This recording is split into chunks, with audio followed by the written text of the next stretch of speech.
машварати роҳбарони муассисаҳои таҳсилоти миёнаи умумии ноҳияи Шоҳмансур ин навбат дар муассисаи таҳсилоти миёнаи умумии рақами 71 ба номи Юсуф Акобиров доир гардид.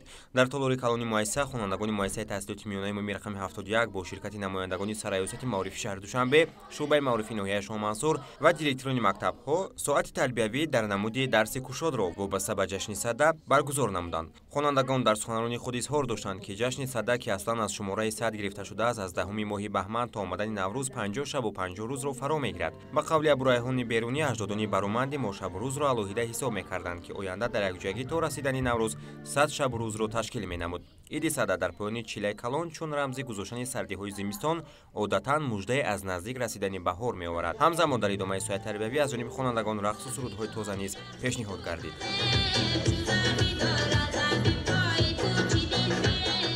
душанбе пойтахти азизи мо яке аз шаҳрҳои ободу гулгулшукуфон ба ҳисоб меравад. мо хонандагон имсол бо дастгирии пешвои миллат гирандагони стипендияи президентӣ мебошем.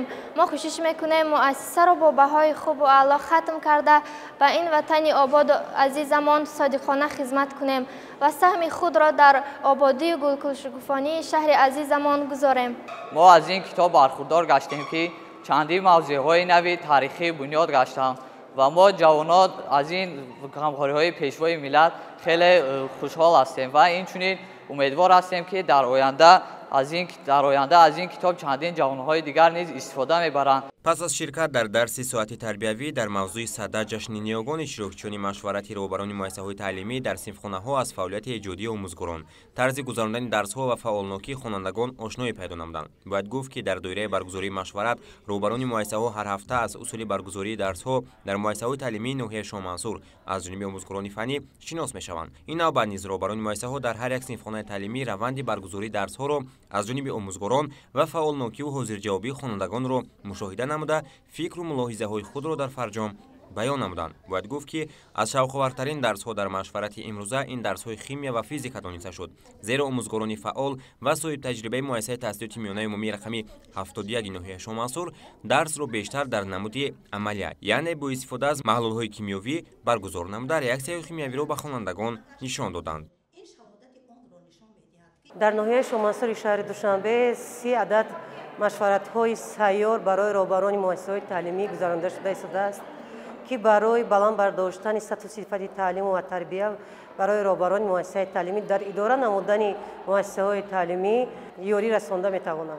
аввалан омӯзгор бояд аз болои худ ҳамеша ба тариқи ҳамешагӣ кор барад, дониши худро сайқал диҳад ва аз технологияи муосир истифода бурда тавонад ва тавонад, ки дониши хонандаи худро бо қадамҳои салоҳиятнокӣ пеш барад, чунки хонандаи имрӯза дониш ва маҳорати худро бояд дониш ва маҳорати худро нишон дода тавонад ва ҷаҳони имрӯза мутахассисоне талаб менамояд, ки онҳо дар пешбурди фаъолияти худ дониши ҳаматарафа дошта бошанд. дар машварат зикр шуд, ки мо омӯзгорон бояд бо аз барнамудани усулҳои нави таълим таҷрибаи пешқадамии соҳавии ҳамдигариро дар раванди таълим ба таври васеъ истифода намуда, хонандагонро бо аз худ намудани донишҳои замонавӣ дар рӯҳияи ватандӯстӣ меҳампарастӣ тарбия намоем. маҳз омӯзгор аст, ки метавонад хонанда ва насли наврасу ҷавонро бо омӯхтани донишу малакаи зарурӣ ба қуллаи мурод расонад ва тарбияи дурустро дар баробари падару модар ба ӯ дода бошад. дар идомаи кори машварат, директори муассисаи таҳсилоти миёнаи умумии рақами 71 вобаста ба раванди таълиму тарбия дар муассиса, сифати таҳсилот ва дастуру супоришҳои президенти мамлакат муҳтарам Эмомалӣ Раҳмон зимни паёми навбатиашон ба Маҷлиси Олии Ҷумҳурии Тоҷикистон баён гардида буд, маъруза намуданд.